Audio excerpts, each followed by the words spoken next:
So while today is technically our classic DC day, we did Titans, so we have our classic DC video out of the way. I was only gonna upload one, and then the teaser trailer dropped for Black Panther, and so now we're gonna cover Doomwar. This story is amazing. Doomwar is so good. It's really one of my favorite stories, but there is a little bit of exposition that goes into this story in terms of setting things up. Now, technically there's a prelude, but the prelude lasts something like 15 issues, and we're not gonna cover all 15 issues. Instead, all that really happened here is that in the history of Wakanda, it's always been extremely isolated, and it's had its waxes and wanes. I mean, Black Panther has always played a role in the larger superhero community. Like, he was an Avenger, he was married to, or I guess is married to Storm of the X-Men. I mean, he's always had this sort of going on in terms of being part of the greater world, if for no other reason than to just monitor the greater world in order to make sure they never become a threat to Wakanda. But what had happened was that Black Panther had sustained an injury, and he had handed control over to his sister Shuri. And so she effectively became the new Black Panther after undergoing the trials, and T'Challa was really more of like a warrior, slash, I guess, political counselor, more so than anything else, but he was still considered to be like the protector of Wakanda. It was kind of a weird situation. It was almost like a 2-in-1 ruling party. But what had happened was the idea had come to fruition of Wakanda stepping more into the greater world and basically playing more of a role in the otherworldly politics. The problem with this is that there was a group called the Desturi, and the Desturi were basically like these radicals that believed in more of a fundamentalist traditional approach, in the sense that Wakanda had to remain isolated and had to stay away from everything. And so what had happened is that through unknown means, the Desturi received some kind of backing, some kind of, political support, and it resulted in them launching a coup d'etat and ousting Shuri and Black Panther, which meant that it put them in control of Wakanda. And so what they had done is they had also put their guys all throughout the city, and so you never knew if the person that you were talking to was just a regular Wakandan or if they were part of the Desturi forces. And so again, this created a lot of resentment and a lot of distrust, but what we ended up finding out here was that the backer of the entire coup d'etat was Dr. Doom himself. And the reason why was because Dr. Doom wanted nothing more than to capture all the Vibranium in Wakanda. Now, the Desturi didn't really understand the value of Vibranium. They didn't really understand exactly what it is that they had. They did to a degree, but in terms of what it meant for their placement, it didn't really matter, because for them, they wanted to remain isolated. So if they got rid of all their Vibranium, or if they lost it all, then what it would also do is it would allow them to stay further isolated. The problem with this was that they didn't really know the motivations of Dr. Doom. Dr. Doom backed their coup, and they didn't really care about Vibranium, but at the end of the day, it would also keep them wealthy, so there was this motivation to keep it as well. But Doom, by going in and basically setting things up, creating a huge distraction and creating a civil war and inner turmoil in the form of a rebellion, would in turn allow him to basically sneak in the back door and steal the Vibranium out of Wakanda. The problem with this is that Vibranium is Wakanda's #1 source of anything. It's how they make their money, it's what makes them so valuable. So it's not like they have it just sitting under the mattress. I mean, they have it, hidden behind lock and key. It's behind a vault with a multitude of security safes. Now, the other half of this is that because Storm was married, or is married, to Black Panther, and because Black Panther and Shuri were able to make their escape, this left Storm a political prisoner of war. And as a leader, really as kind of like the queen of Wakanda, this resulted in her being put on trial with a sentence of execution. Now, of course, because she's an X-Man, this immediately sends Black Panther over to the X-Men asking for aid. And this happens for two major reasons. The first is because of the fact that it's the X-Men. Like, mutants are the most powerful group on the planet. I mean, the wide array of powers that they possess, everything from reality warping and so on and so forth, there's a lot of things that they can do. The other half of this is that he simply just needs aid. He simply needs help, and they will come to the rescue of Storm, or at least it's believed that they would. The problem with this is that, remember, this is fallout of House of M. Now, we are going to start a run on the X-Men, and we are going to cover everything between the House of M and probably the end of Schism, to be honest. But this is the point at which Cyclops cannot risk the numbers of the X-Men. Taking them to war means that there will probably be casualties. And if there'll be casualties, it means that the number of the mutants that exist right now will begin to decrease. Because remember, their number's only at around 198, give or take a few here and there. And so because of this, the initial response of Cyclops is to say, no, we cannot help you. But it's genius the way this is done, because what Cyclops says is, publicly, I cannot support you. publicly I cannot come out and say, we as the X-Men ally ourselves with Black Panther, because this is now an international incident. All eyes are on Wakanda to see what happens next. But because of the fact that the X-Men have to stay neutral for the protection they receive from the Office of National Emergency, which was designed and which was really launched for the purpose of making sure nobody attacked the X-Men because there's so few mutants left, Cyclops in turn says, while I can't really publicly support you, I can't stop other people from following what it is they want to do. And if what they happen to want to do is side with you and invade Wakanda and save Storm, well, who am I to stand in their way? It's political maneuvering. It's nothing more than political maneuvering. And it's genius. This really kind of highlights the genius level of Cyclops as a leader. Now, the other half of this is that this is really kind of us getting a little bit of a run over in terms of what Wakanda is about. Remember, the Black Panther clan formed as a byproduct of Vibranium crash landing in Wakanda, and then in turn, Bashinga basically creating a kind of a protective group that would serve the purpose of making sure that nobody ever accessed that Vibranium, which is really kind of where Wakanda began to grow and began to evolve. And really the money they receive from Vibranium and the ability to send all their students to some of the best schools on the planet, the intelligence they have, is what makes Wakanda so technologically advanced, more so than virtually any other city on the planet. So again, in the middle of all this, we actually end up having Dr. Doom break into the prison or break into the cell where Storm is being held and free her. Now, the funny thing about this is that initially we would believe that this would be Dr. Doom being altruistic, saying, hey, look, I'm gonna do the right thing, I'm gonna help Storm. But what ultimately ends up happening here is he actually turns against Storm to a degree and says, the only reason why I freed you is because you were a thief when you were a kid. And as a thief, you were very good at like cracking safes and different things like that. You are going to crack the safe that's going to get me into where the Vibranium's at so I can steal it. And that's kind of the cool thing, because what we have are two different situations happening at the same time. It's all these different forces of Black Panther's royal guard. That is to say, the women who are the most prodigious fighters on the planet, being led by his sister Shuri, as well as whatever X-Men have come along, in addition to Dr. Doom trying to crack into the safe. Now, of course, things end quick, fast, and in a hurry with regards to this story. They get brought down super fast. Of course, Nightcrawler teleports Black Panther and Shuri in, and they immediately execute all the heads of the Desturi. I mean, they're brought down. And so from that point, it's really just kind of cutting the head off the snake, and it turns into a little bit of a panic in the sense that it's like, well, now all they have to do is go through and kill what's left of the Desturi. There will be some who will stay their guns. They will maintain their ideals, their philosophies, and they'll say, we need to remain isolated, and they'll basically just kind of stay hidden until such a time that they can remuster their forces and strike again. But most would just run. They would just flee. They would say, well, there's no one to lead us anymore. They would just take off. Either they would leave Wakanda, or they would abandon their ideals and they would just blend in, and nobody would ever know they were part of the Desturi in the first place. But the other half of this is that in order for Storm to achieve her goal, remember, she's a very strong and prominent woman.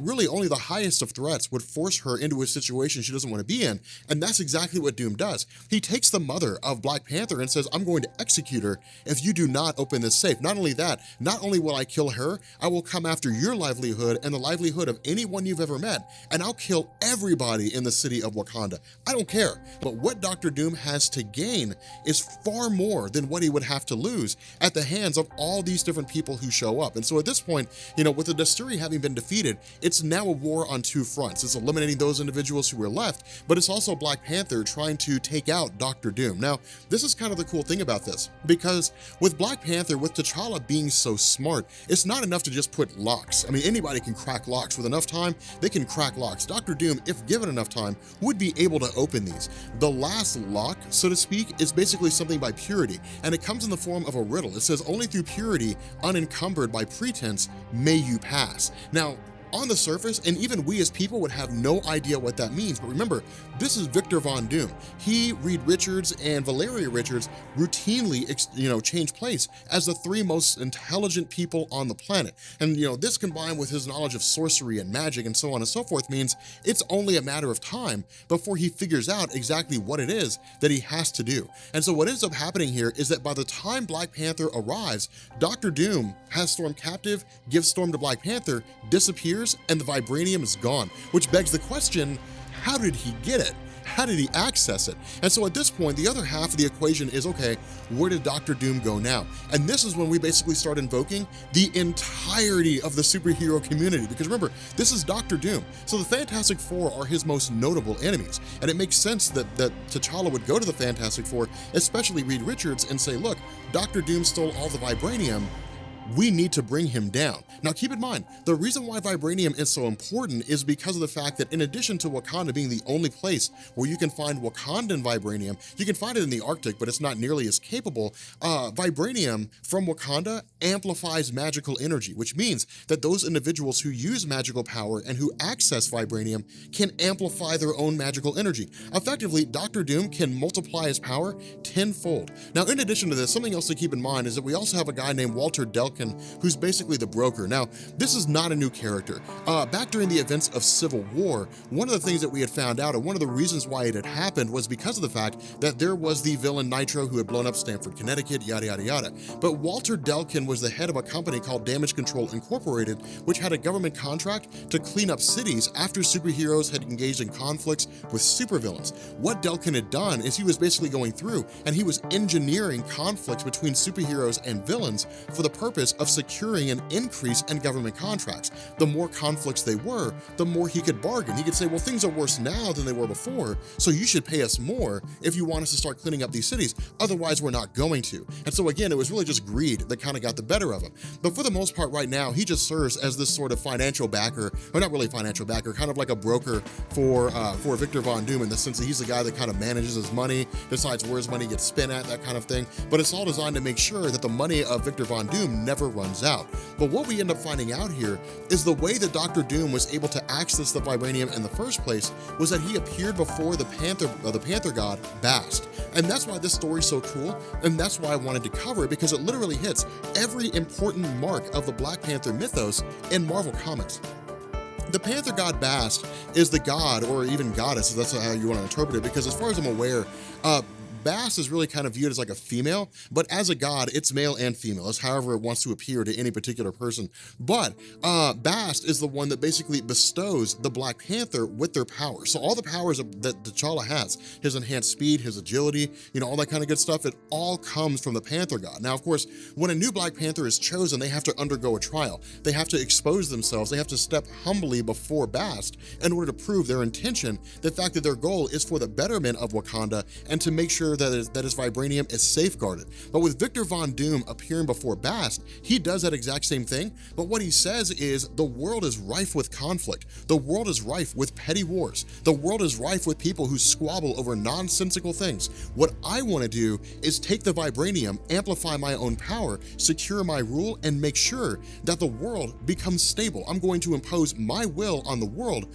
I'm going to make it my own. Now, of course, the funny thing about this is that we would expect Bast to say, that's ridiculous, I'm not going to let you use it for your own selfish means. But this is Victor Von Doom being altruistic. You cannot lie to the Panther god Bast. It'll see into your soul for who you are, and it'll know whether you're lying or not. It's really just kind of one of these scenarios where Doom has to be honest. And the honest truth about him is, despite all his villainy and despite all his evil, he's trying to make the world a better place, albeit under his absolute control, which kind of makes sense. You know, if freedom leads to the destruction of humanity, then of what use was freedom to humanity in the first place? And so again, it's kind of an interesting scenario, because ultimately the Panther god Bast approves Dr. Doom's actions, which allowed him to access the Vibranium in the first place. And so with this in mind, what this does is it invokes the entirety of the superhero community, or most every single person who's out there. Just because of the fact that Victor Von Doom now has this Vibranium, he's enhanced his own Doombots, these robots that he's created for himself with Vibranium enhanced magic, which means that now they're more powerful than they ever were before, and Doom is more powerful than he's ever been before. And so the funny thing about this is that what this does is highlight the intelligence of T'Challa, because while the Incredible Hulk is involved, and while, you know, the Fantastic Four and the X-Men and, you know, War Machine, James Rhodes, while all these guys are involved and engaged in the purpose of destroying the Doombots of Dr. Doom, T'Challa kind of thinks about this for a second and says, the one thing Doom would expect is for us to just come charging in, or is for the entire superhero community to become involved. What we need is an unstable element. What we need is a variable. We need someone that Dr. Doom would never expect to see get involved in this conflict. And so what he does is he hires Deadpool. Black Panther hires Deadpool and says, like, your job, your task is to infiltrate this entire building to gain access, and then to try to find a way to either prove that Doom stole the Vibranium, put a device on it or something along those lines, or to basically give us a way to locate the Vibranium so we can teleport it out. He's really just kind of engaging with infiltration. Now, the funny thing about this is we would never expect to see Deadpool hired by Black Panther. Half the reason for this is because of the fact that the Midnight Angels, who are like the inner circle, they're the best trained female warriors, really the best trained warriors in Wakanda. When they meet Deadpool, Deadpool hits on them all. He tries to get with them all, which is kind of funny. I mean, it's one of those funny little moments that we get. But the fact remains here, I mean, again, this is everybody facing off against all these Doombots, because under normal circumstances, it wouldn't really matter. Under normal circumstances, Doombots can just be taken out, you know, at any point in time. It's not really relevant. But because of the fact that these Doombots are magically enhanced, then what this does is it creates more of a scenario where the superheroes have to fight together more so than they did before. The other half of this is that the entire ability for Doom to basically wage his war hinders on his financial holdings. And so one of the cool things that happens is Shuri, the sister of Black Panther, hacks into his bank accounts and then basically siphons all his funds away and just donates them to charities and all that kind of good stuff. But again, it's basically taking all the things that Dr. Doom cares about. Now keep in mind, all of this is designed for the purpose of winding things down with the character of Victor Von Doom, setting the stage for Jonathan Hickman's Avengers and New Avengers, for him to be, you know, to play a major role in that and to have a vested interest in being part of that whole scenario. And so what ends up happening here is with Doom, you know, of course, capturing Deadpool and so on and so forth, and Doom basically, hooking himself up to all this power, all this vibranium, and effectively turning himself into a god. Doom can now do virtually anything he wants to, because now all the magic that he has is being amplified several times over by the vibranium that he's enhanced himself with. And so every particle of magic everywhere, every particle of metal everywhere is now under Doom's control. He's almost like Magneto, pushed to the extreme in terms of his powers, combined with magics and sorcery and so on and so forth. And so it's kind of insane, because ultimately Doom does not really have it. I mean, none of the superheroes have a chance. That's basically what's going on here.